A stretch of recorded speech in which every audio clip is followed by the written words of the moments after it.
It's the Ross Tucker Football Podcast. Oh, yeah, it is. But it's not just any Ross Tucker Football Podcast, because I would never do that to you guys. You give me 30 minutes, I give you everything I've got. It's a Wisdom Wednesday with Andrew Brandt. Oh, my gosh. The former Packers exec who now helps Gary V's agency. I mean, there's a lot to get to with Andrew, whether it's the Carson Wentz decision to have surgery, the Bills contract talks with Josh Allen, Nick Foles basically pleading for someone to trade for him, Desean Watson not at practice, the unvaccinated missed game. I mean, there's a lot to get to with Andrew momentarily, and we will do exactly that. He is a tremendous resource that we have pretty much every week. And even if he's not on the RTFP every week, his business of sports is amazing. Love what he did this week, by the way. We'll dive into that with Andrew momentarily. I think most of you guys know the deal by now. We're presented by DraftKings. Thank goodness for those dudes. Thank goodness as well for you dudes, the ones that are the spread the word winners via social media at Ross Tucker NFL or at Ross Tucker Pod. Can somebody new today engage? Somebody new today engage in some way. The last episode this week will be Thursday afternoon with Greg Cosell, and you'll be the winner. As soon as I see somebody new engage on Twitter or Instagram or Facebook, you will be the winner. Signed press pass. I got these Eagles press passes now and more coming, by the way.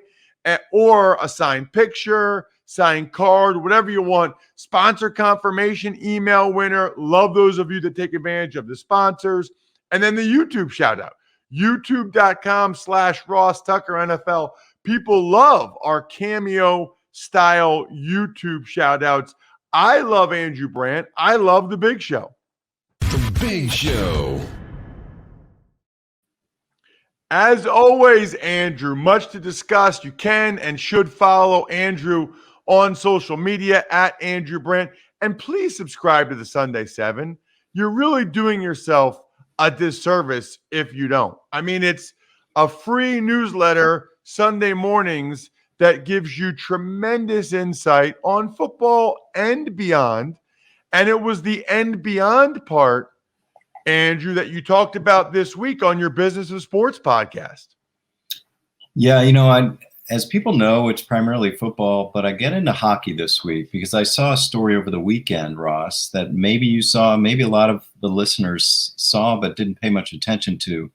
Evander Kane is a forward for the San Jose Sharks, and a very good one. I'm not a hockey fan, but as I understand it.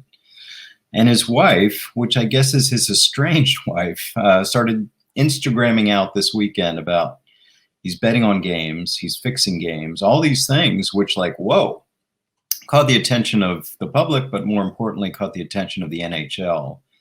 A couple colleagues of mine in the sports law field, Dan Wallach and Dan Lust, are all deep dived into this. They study the sports gambling issues. And I brought them on, Ross, and we really did, again, a deep dive into the allegations against Kane. How much of it is marriage related? How much of it is real? But I think the point is, Ross, 3 years into legalized sports betting in this country, we have our first inflection point. We have our first case in a team sport regarding fixing. And it's not allegations out of nowhere, because this guy Kane has some gambling debts to casinos in the past. So here we go. And I really encourage everyone to listen to this, out of my normal realm, but NHL, gambling, star player, serious allegations on the Business of Sports pod this week. The one thing I would say I think is interesting about that, Andrew, and I'm curious to get your opinion. I actually think, if anything, it's less likely now, because now that it's legalized and there's so much scrutiny and oversight, and plus they have all the data.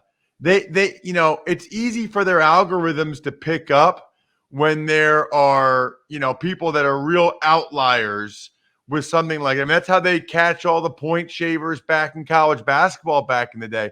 I guess I just feel like, you had a better chance of doing something like this with offshore books or just having a bookie in Nevada than you do now. It's like, it's a big concern now, I guess, because it's legalized, but man, good luck trying to do that now. Yeah, and I think some of Kane's issues are with offshore, as you mentioned. That still is an unregulated market compared to the U.S. And you make a good point that now we have a lot of regulation. And like I just said, you just echoed, we're 3 years into legalized sports gambling through the Supreme Court. And yeah, we really haven't had scandals. I mean, we had this practice squad player on the Arizona Cardinals, Josh Shaw, make a couple bets and they got flagged and he was suspended. So, yeah, I mean, we haven't had it, but now we do. And this is one to watch because the other part of this, Ross, is that Roger Goodell, as we know for years, can basically do whatever he wants. Gary Bettman of the NHL has a higher standard for discipline. And that's something negotiated into the CBAs. The hockey players did a better job on that than the NFL players. So where is this going to go? Obviously, we're in the offseason in hockey. So one to watch. And I like doing a deep dive into a sport I usually don't do. And I had some experts with me. Yeah, I love that. I also love getting your thoughts on what's going on in the NFL. We have the Carson Wentz injury, Andrew. And here's what's interesting. I think it might have been Sunday. Ian Rappaport comes out and says Carson Wentz has decided to rest it, rehab it, and see if it improves and he can come back and try to play through it without surgery. And then like the next day, I wrote about this in my column this week. Check it out on any of my social platforms at Ross Tucker NFL. The next day it's Wentz he changes his mind, he's having surgery, and then he has surgery that day. I'm hoping you can maybe peel back the curtain a little bit of what goes on with the player, the agent, the organization in these situations.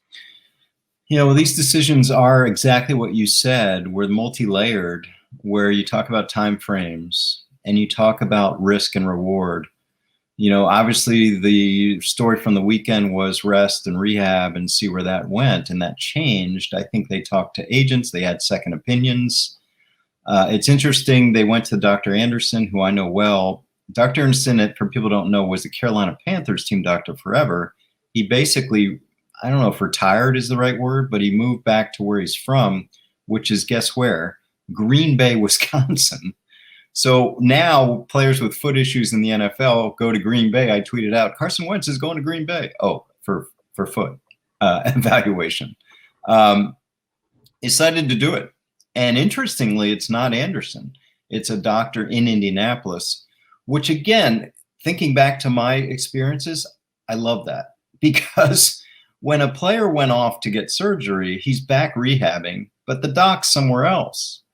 And it's nice to have a local medical team just to oversee it. Yeah, I mean, I think they decided, let's just get this done. And his agents, etc. And you know me, my first reaction was, oh, the Philadelphia Eagles. They get a number one pick if he plays 70%. That's look 75% is looking tougher now. But, we'll see. 5 to 12 weeks, they just sort of left it open. So he could be back in September, October, November. We'll see. So one thing that's interesting there too, Andrew, is basically after this happens, you have Nick Foles come out. And I mean, the timing, of the injury, and I don't know why Nick Foles was having like a press conference or meeting the press in Chicago as a third string quarterback. I mean, it feels to me like the Bears are desperate to get rid of his contract. They don't want Nick Foles around. It's a waste. They're trying. I mean, when's the last time you had a third string quarterback have like a press conference and then he was like pleading, Andrew, for someone to still think he's good and trade for him?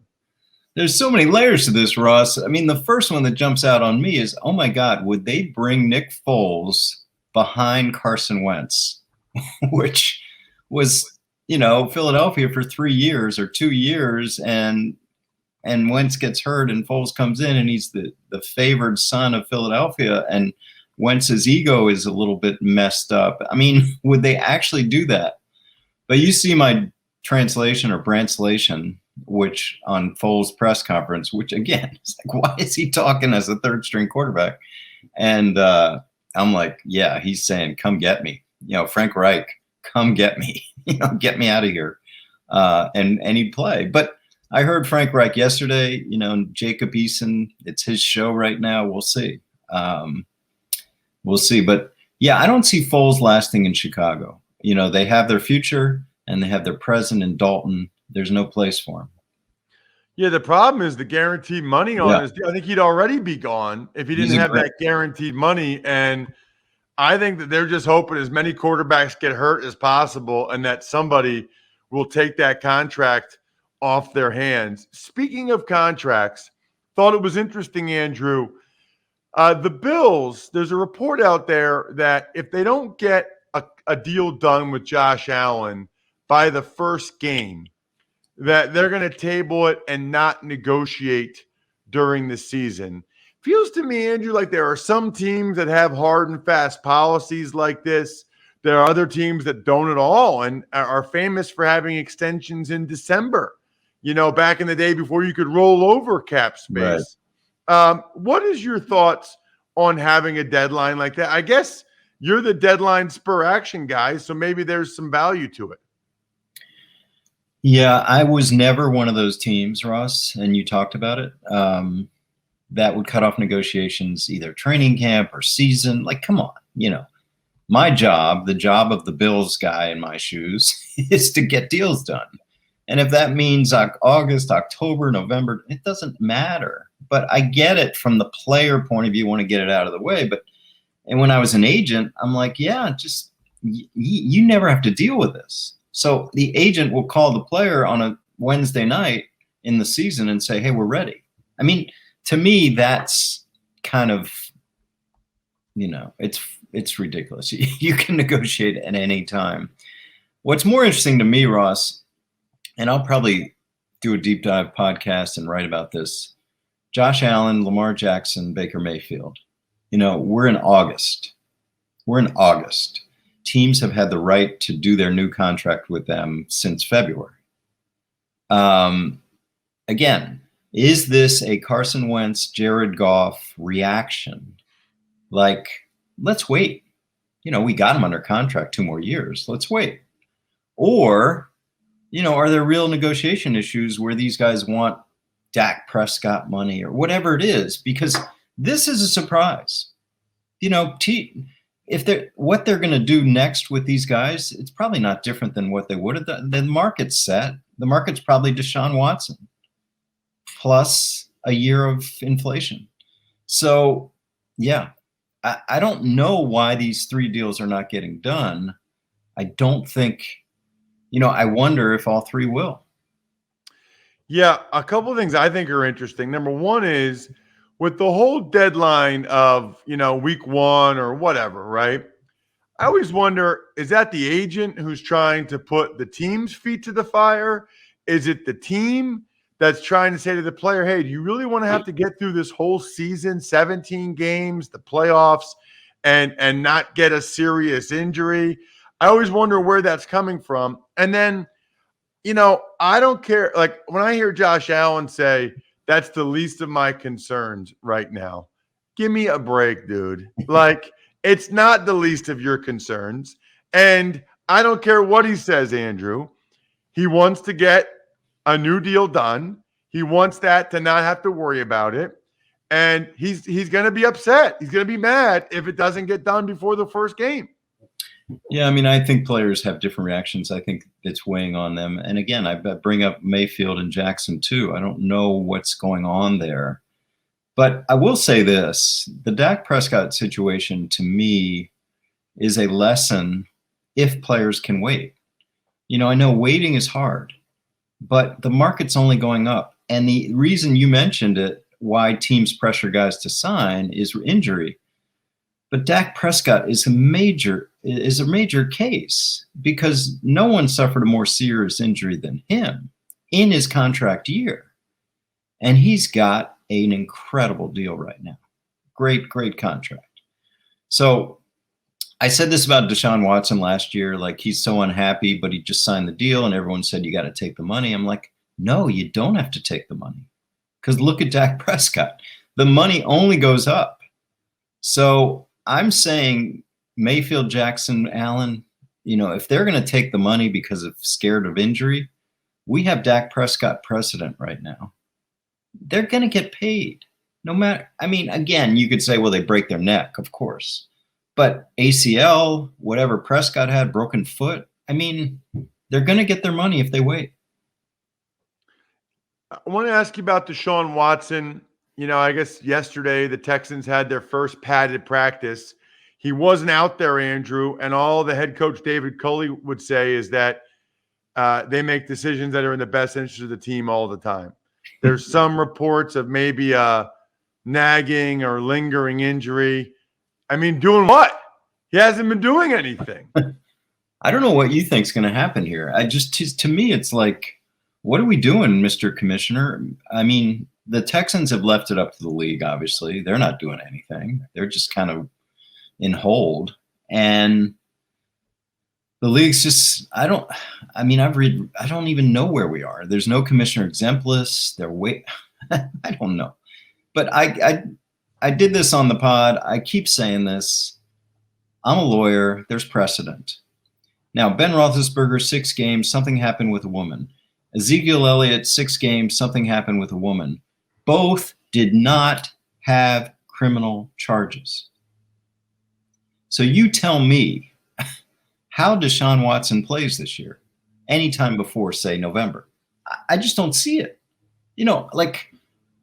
That's precedent. And they're star players, just like Watson. So how in the world is he going to play? And he's got criminal charges in addition to 22 civil. So I almost feel like, Andrew, I think there's a chance that Houston just sits on him all year because they think that he's such an asset that they can get more for him after there's more clarity regarding his legal situation, and or even if there's 5 teams that want him, let's see what their records are this year and how bad they are and where they're actually drafting in 2022, as opposed to trading him now. And then he goes there and he plays for them some games and they play well and their picks aren't as good. I think there's a chance they sit on him. I mean, you talk about teams trying to be opportunistic and they see blood in the water with Desean Watson. They can get a deal. The Eagles with their 2 number 1s or whatever it is. But think about that, Ross. Think about the Eagles or any team telling their fan base, hey, look who we're bringing in here. 22 charges against him, some criminal charges, women mistreatment. I mean, come on. Tell an owner that that's what we're going to bring this guy in but we're getting a great deal. Okay. I think you're right. I think he's a Texan for the year, and part of it he can't play. I think a good part of it. You know what else is interesting there is, the Vikings, they just released their first-round pick from last year. Yeah. Jeff Gladney, after he got indicted on domestic abuse charges, indicted and gone, Andrew. That same day, boom, no hesitation. It's a stark contrast, and I don't know the difference between the particular details of Gladney's arrest and Desean Watson's situation, but that was notable to me. Yeah, and it's a first-round pick, which was notable to me. It's not like this is a no investment guy, but better than I do. I don't follow these guys like you do, but I don't think Gladney earned his first-round grade on the field, which makes a difference, right? If he was playing like a first-round pick, I don't know, still be there. Low talent, low tolerance. And we saw the other one this week, which you didn't mention, was the safety in Carolina that knocked out Keith Kirkwood. Gone. He was gone like within a minute, right? He was cut summarily after knocking out a player too hard of a hit in practice. Low talent, low tolerance. Check him out on social media at Andrew Brandt. He is the man, the Sunday 7, and a really interesting deep dive on the business of sports this week with the NHL player implicated in potentially gambling. Andrew, thank you so much as always. Thanks, Ross. Talk to you soon. And thank you, ExpressVPN. Man, I mean, first of all, not just being in airports and hotels, but the fact that Netflix hides thousands of shows and movies from you based on your location, and then they increase their prices. I don't really understand it. Like Netflix just increased their prices again, but you can still only get certain shows here and certain shows elsewhere. Look, that's one reason why you can and I do get ExpressVPN. My wife and I watch a bunch of shows, Netflix and some of the other streaming services, and ExpressVPN lets us change our location to watch it. I mean, you can unlock shows and other streaming services too. It's also super fast, by the way. Works on your phone, laptop, even smart TVs. So you can watch your shows on the big screen with zero buffering. Be smart. Stop paying full price for streaming services and only getting access to a fraction of their content. Get your money's worth at expressvpn.com/Tucker. Don't forget to use that link so you get 3 extra months free. Why not try it? expressvpn.com/Tucker. expressvpn.com/Tucker to learn more. Tuck's Takes. Hi there, Ross. Let's start today with these foot surgeries in Indianapolis, both Carson Wentz and Quentin Nelson, surgeries that are going to keep them out 5 to 12 weeks. What a rough start for the Colts, man. I mean, your starting quarterback, arguably the best player on the team, certainly the best offensive player, especially when the left tackle retired and the new left tackle is coming off a torn Achilles. I mean, I don't like to be Debbie Downer, Bri, but it's getting late early for the Indianapolis Colts season. I'm going to ask Greg Cosell tomorrow on the show whether or not he thinks they should trade for a vet or perhaps go ahead and, I don't know, just play Jacob Eason, last year's 4th-round pick. Very interesting situation there, but a brutal start for the Colts. I will say that it was the right decision by Carson Wentz to get the surgery. 1,000%. I wrote about it in my column this week that hopefully you guys check out over at DK Nation. He absolutely made the right decision for a lot of different reasons. Tuck's Takes. Some other injury-related news includes Eagles' first-round wide receiver Devonta Smith being out 2 to 3 weeks, sprained MCL. That's according to Adam Schefter. And Panthers cutting rookie JT eBay after he delivered a hit on wide receiver Keith Kirkwood that sent him to the hospital. Ross, you've always said that when you were trying to make the team, that was something that you were trying to do, is hit the hardest. Well, so there's a couple things here. Is it eBay? I had no idea how to say that kid's last name. I thought it was Ibe. eBay. Did you look it up? Actually, I saw Adam Schefter a video with him, and he had said it. So I'm going to trust him. Okay. So eBay, like the website. Interesting. That's number one. Number two, I really feel bad for him, actually. I watched the video. I did not think it was that bad. Now it was from far away, but somebody else hit Kirkwood first before eBay hit him. This just tells me that the Panthers had no interest in keeping eBay in any capacity and that they could use him as an example of, hey, guys, don't do this. That's what that tells me. And I wasn't, Bri, trying to line up headshots or trying to send guys to the hospital, but every year in training camp, but certainly as an undrafted rookie, I was trying to hit everything that moved.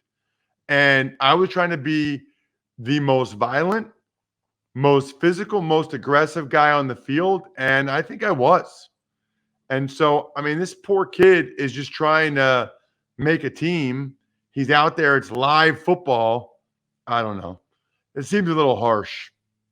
As for Devonta Smith, what a bummer. I mean, a bummer for him to be out 2 or 3 weeks. Bummer for the Eagles because they want, him to get as many reps with Hurts as possible. And a bummer for me, Bri, I'm doing the preseason games. Now there's a chance he won't play in any of them, which really stinks. For me, it's about me, Bri. Remember that. Tuck's Takes. Let's get to some quarterback news. Nick Foles basically pleading for the Colts to trade for him, and Texans not having Desean Watson out at practice in a move that head coach David Culley said was, quote, in the best interest of the team. By the way, speaking of quarterbacks, how about Fantrax, free NFL Fantasy Football League manager? It is the most customizable, easy to use, and feature-rich platform in the industry. Now, I know a lot of you have been using other sites for years. I get it. Look, I get it. Heck, I did. But that's why I'm switching now. Fantrax can import any of your current leagues and customize if needed. So they can just import you over from the other ones. You guys know what they are. CBS, Yahoo, blah, blah, blah. You know where most people are, ESPN. They can import you over. And by the way, if you sign up now at fantrax.com/Ross, number one, you got a great chance to be in the season-long Fantasy Feast League with me and Joe. I've already, by the way, gotten a couple emails, so you better get in now before it's too late. And they got a Devontae Adams signed jersey they're giving away. Just go to fantrax.com/Ross. Again, fantrax.com/Ross, so I can take you down to Chinatown each and every week and just embarrass you and your family. Fantrax.com/Ross. As for the quarterback thing, Bri, that you mentioned, Andrew and I already talked about Nick Foles. We kind of already talked about the Desean Watson thing too. I would just say that, them asking David Culley, the head coach, about it and him just saying it's in the best interest of the team, like that is such a Patriots move. That is so Nick Caserio saying, okay, here's all you have to say. It's in the best interest of the team. It's just so lame. It's like lame and I think disrespectful to the fan base to just be that whatever you want to call it about it, that obtuse. Is that the right word there, Bri? That vague. Okay, I'll go with that. What is obtuse? It would be the opposite of transparent. Right. It's like, but like, it's also like it's like a color, right? Or it's like it's kind of obtuse. Like is it like a color or a shape almost? No. Okay. Probably a good time to move on to the next one. Tuck's Takes. All right. Last but not least, the Vikings cut last year's first-round cornerback Jeff Gladney. You and Andrew touched on this. After he was indicted on a domestic abuse charge. Also, the Saints signed linebacker Quan Alexander. The Giants had a massive fight at practice yesterday. So the Gladney thing, either the indictment and the charges are real, real bad, which is a possibility, or they're bad and Gladney's not good, and the Vikings don't like him. It's one of those two things for them to cut him already. As for Quan Alexander, tore his Achilles last year, but he played well when they traded for him from San Fran. And then, yes, the Giants had a massive fight, got a lot of attention. I mean, these things tend to happen. My sense is that the reason why Joe Judge was so upset is maybe because Logan Ryan supposedly smoked Evan Ingram in the back, or because Daniel Jones at the bottom of the pile and Judge freaked out about it. But in my experience, most coaches that rail against how bad fights are really don't mind them. They just feel like they have to say that, and they don't want a guy breaking his hand or doing something stupid or whatever. Shout outs today: Pizza Boy Brewing, Sporticulture, Vision Comics with an X, HumanHeadNYC.com, and our guy Chris Aronchek from SteakhouseSports.com with an awesome appearance on yesterday's Even Money podcast. certainly check that episode out as well. We are starting Tears of Dolan today. Running backs must listen on Fantasy Feast. Must listen. And also, we've got tomorrow Greg Cosell on the Ross Tucker Football Podcast. I think we're done here. Thanks for listening to the Ross Tucker Football Podcast. Make sure to also subscribe to the Fantasy Feast, Even Money, Business of Sports, and College Draft. All available at Apple Podcasts, rosstucker.com, or wherever podcasts can be found. A lot of times on the show, I mentioned DraftKings. Here's what you need to know. You got to be 21 or older, New Jersey, Indiana, or Pennsylvania only. New customers only. Restrictions apply. See DraftKings.com/sportsbook for details. Gambling problem, call 1-800-GAMBLER, or in Indiana, 1-800-9-WITH-IT. By the way, if what I was talking about included a deposit bonus, doesn't always, sometimes it does. Deposit bonus requires 25 times playthrough, and deposit bonuses are paid out in site credit.